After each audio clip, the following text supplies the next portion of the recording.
Good morning, everybody, and welcome. Thank you very much. It's good to be in Orlando. Yeah, I heard where your mom is. My mother lives here, so that's why I came this year. That's right. So, always great to see you, Mark. You know, I travel a lot. I don't know, actually, anyone in this room or anywhere else who travels more than me. That's you. Well, in the last month, I've been in Australia, China, Algeria, UK, France, West Coast, East Coast, Canada.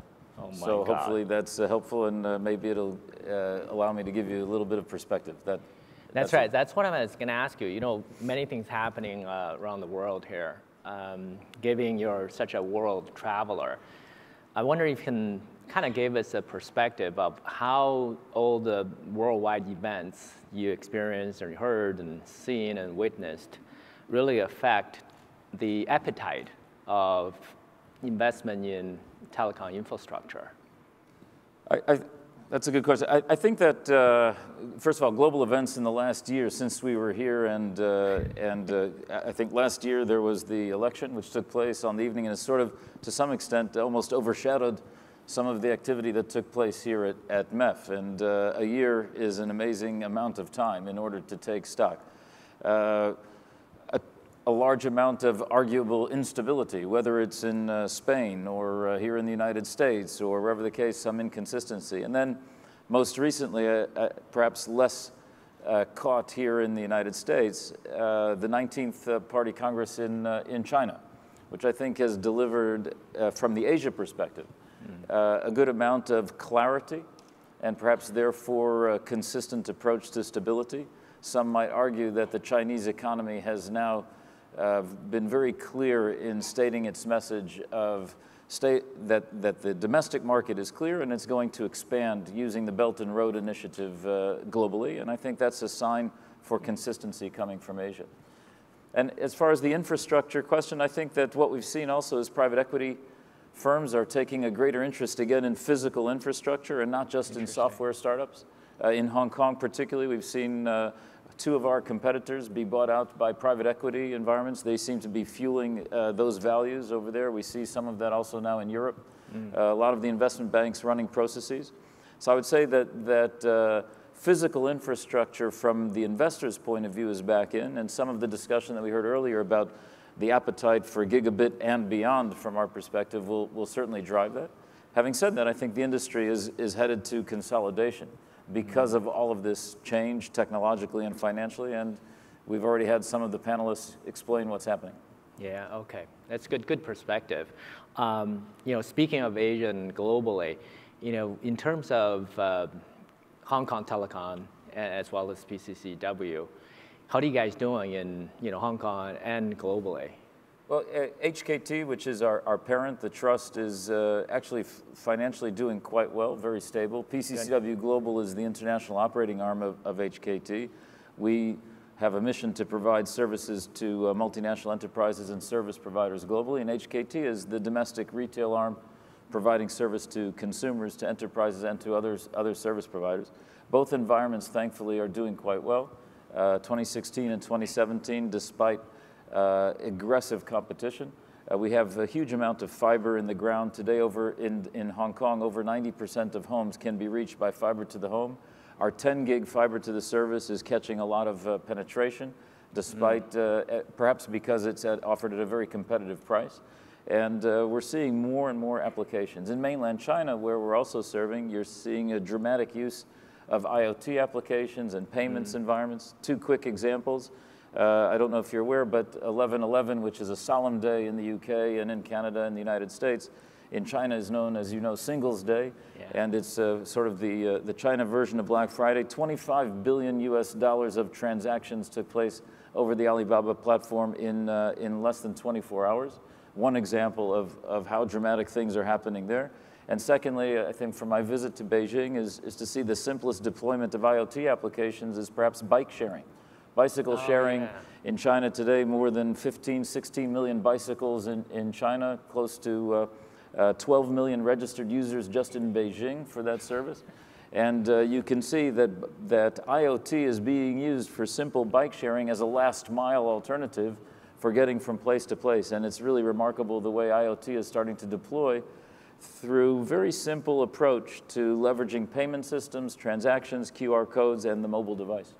You know, I haven't been in Beijing for a while, but rumor has it just the back all over the place. Everywhere, everywhere. I'll show you pictures later. Okay.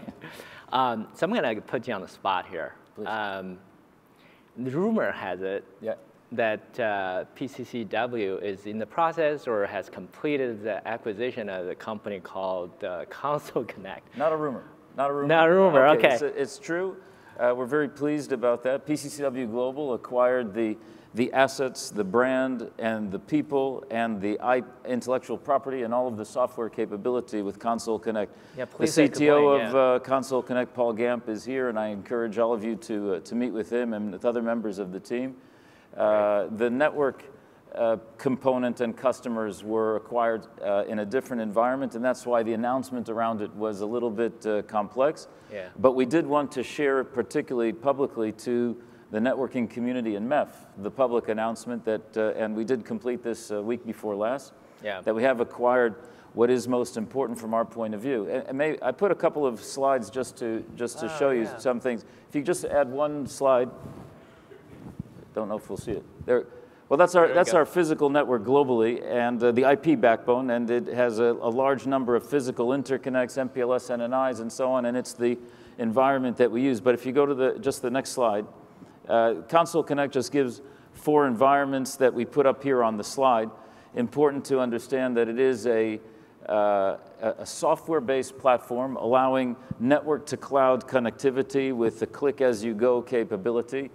We acquired, we believe, a depth of software talent that will allow the physical network that you saw in the first slide and all of the IP and software-capable engineers in that environment to interface with cloud-capable software development team that we believe will take us not just from network to cloud, but now also cloud to network, and I can expand on that in a moment, and importantly, network to network, which is what a lot of the MEF discussion is about. Yeah. At the bottom, I left you with a URL, and that's actually let's call it an engineering-based social media platform. In other words, any of you here can click onto that and to interface in that environment, which will maintain neutral to us in the Console Connect brand, will allow engineers to interact around issues associated both with software, with IP routing, with connectivity, which has always been the case, and one of the beauties of what existed in Console Connect, the ability to deliver a networking community in the social sphere, so to speak, in this environment, and we encourage all of you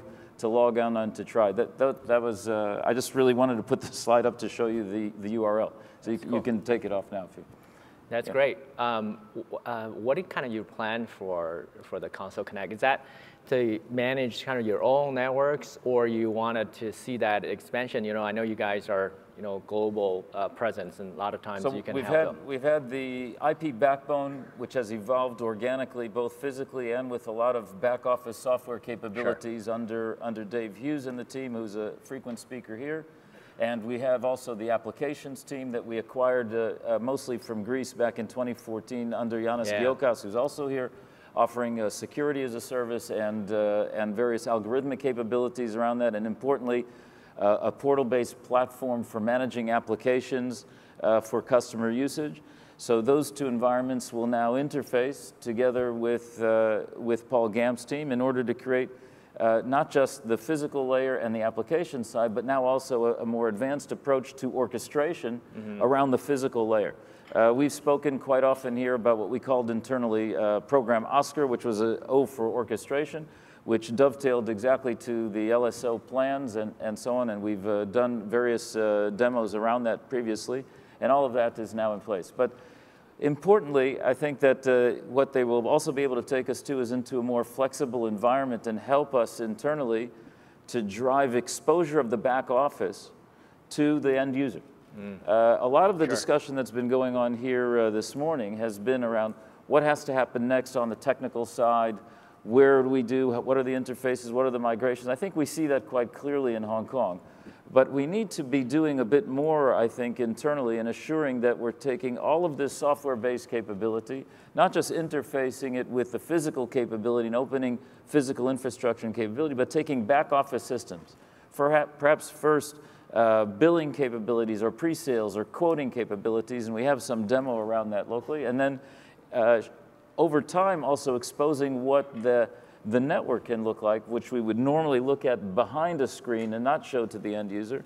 And we believe that Console Connect will be driving us to this network-to-network capability that exposes to the end user directly what's happening behind the scenes. And I think that that's where the value will be delivered. So hopefully that's the objective. Okay, great. But do you have ambitions to use Console Connect in terms of package up, sell to other service providers, or is it mostly internal tool driving the efficiency and the capability for end customers? So, you know, it's very interesting.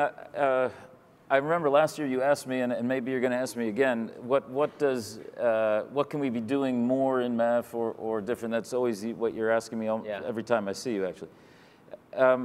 If I listen this morning, I think there's a tremendous amount of work that's going on. If you read 3.0 and everything that's there, the exciting part for me is the inter-operator, inter-provider, that's right, intra-provider element of certification. The elements of that are primarily technical in nature. Mm-hmm. And here I want to highlight Shachar's work with MEF around the commercial attributes side. It's critical in my view, and I mentioned this last year that I felt it was important to do, and in fact in the last 12 months MEF has done a lot, and we're going there. Thank you. But the commercial attributes issue is not prominent. So I want to give it a bit of a commercial, if you don't mind, and to drive it, and perhaps using from listening this morning to create a messaging differentiator of, I hope, of value. A lot of what we've heard today is about retail networks delivering their services with various environments. The intra-network, inter-network reference point in the architecture, in the certification elements and architecture that's described in 3.0, helps create a new element of segmentation, which I would call at a commercial level the wholesale interfaces. Sure. Okay, how does one network interact with another network at the back end in order to facilitate the retail side? Yeah. And here we see Console Connect will be quite critical for us in helping facilitate that. It will help take our current physical program of N&I relationships and so on, extend that into the software-based domain, and hopefully create our platform not just of availability for enterprise users, but perhaps for other wholesale networks in order to facilitate one another. Yeah, so this is actually a really good point. As the chairman of GLF, for those of you who don't know who GLF is a global leadership forum, which hosted by Capacity, and they're meeting, at least twice a year at the ITW or Capacity Europe. And Marc is chairman of that, and if you walk in the room, there's 30, 40 industry leaders sitting around representing all the major carriers around the world. They're not top pricing. Just so you know. And it really talking about how to actually work together. Yeah. So recently, I visited you, thank you for the invitation, and we really have had a good discussion and then start to agree to collaborate between GLF and MEF, and I think the audience would appreciate you explain that. I think that fair point. So GLF, Global Leaders Forum, is a small group of service provider representatives, mostly, all of them coming generally from the commercial side of the business. Yeah. Usually the most senior executives in many of the companies that you represent here, dealing with the commercial wholesale component, either for commercial settlement or for productization on the wholesale side.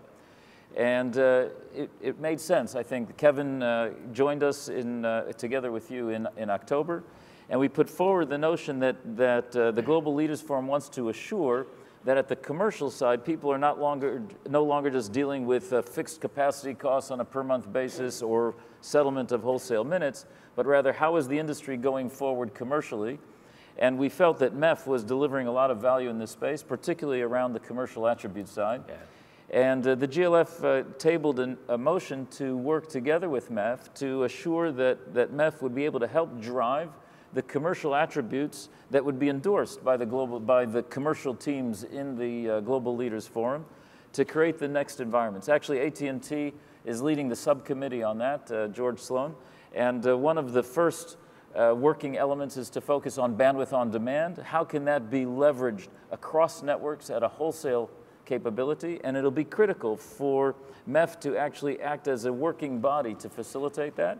And the GLF will offer its guidance, so to speak, in endorsing those efforts, and to make sure that, similar to the colleague that mentioned earlier about the mobile industry, that the roaming technical parameters were augmented, and I think we mentioned this last year, were augmented by the commercial arrangements. GLF and MEF working together will hopefully create what that addendum will look like for bandwidth on demand or for other variant applications that might exist over a 3.0 environment as you've described it. Yeah, so this is something really exciting. Marc has been really the catalyst, leader behind this commercial and technical combination where deliver values, that where the money is. So it's really important to work with that, and I appreciate that offer and appreciate that collaboration. I'll just add one last thing. I'll say in summary of that, it's important for all those who are technical in the room on the engineering side, if you're interfacing with the product houses, you want to push forward the commercial message as an adjunct to the technical work that you're doing. And if you're able to think in this environment where everything now is agile, software developed, and we're all sitting in a room trying to work out together what are the common frameworks, let's not just look at what we're doing on the retail side, let's also focus on the wholesale, the backside. Because in that environment, we can work collaboratively globally.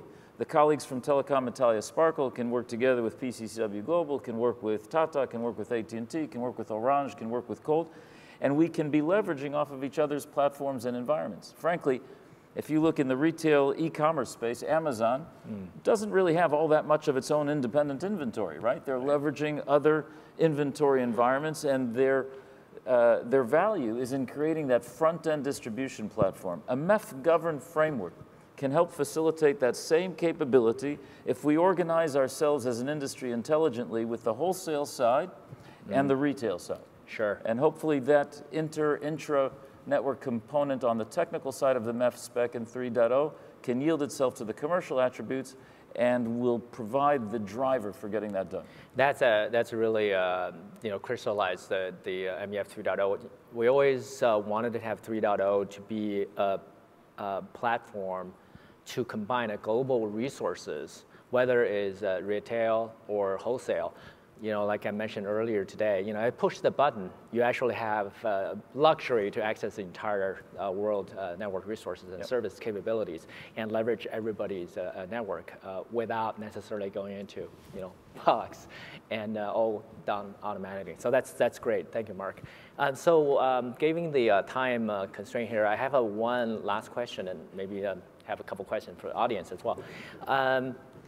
So what are your objectives? I mean, every year I ask you the same question, but what are your objectives for this coming year with the team? And then how do you see MEF as a junction point in terms of fit into that?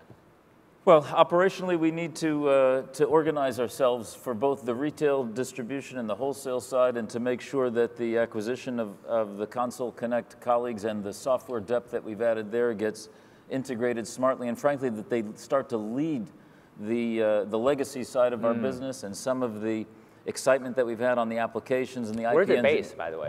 It's a mix, California, Australia. Oh, okay. Paul Gamp, who's the CTO, is based in Brisbane. Oh, okay. So it's exciting that we now have a new sunny location on our map to deal with. You can add that to your itinerary. Well, exactly. It's a 9-hour drop from Hong Kong. It's not that bad. Oh, actually. that's it's good. Beijing 9 hours. There you go. That's walk in the park, for you anyway.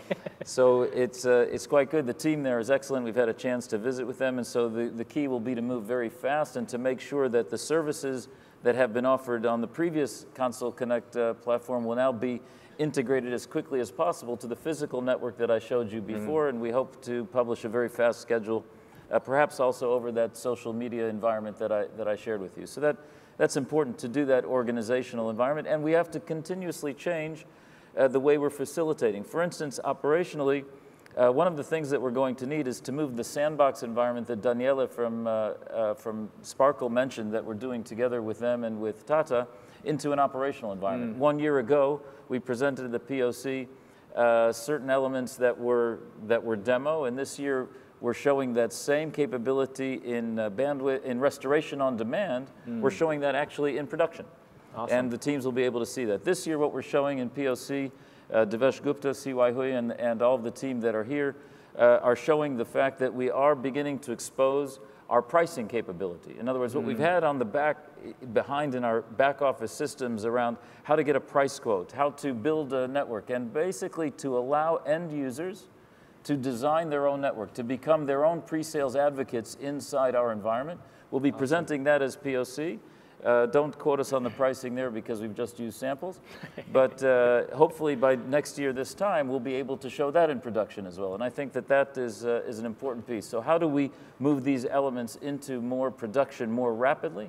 That is going to be the objective, to assure that teams are delivering not just retail capability, but wholesale capability around what I've described. And for that, we'll need to have more onboarding. And we have organized ourselves to make sure that the old physical NNI relationships will now become an onboarding capability inside the software-based relationships. And I think that that's going to be the key. And we need to be open to new vendors, new ideas. We cannot do everything organically. We have to work with the community here as much as possible. And we look forward to welcoming as many into our environment and, as I say, exposing the back end to the end user. Great. Mark, And it's great pleasure. to see you. Thank you so much. Thank you very much. Absolutely. Have a great Thank day. you.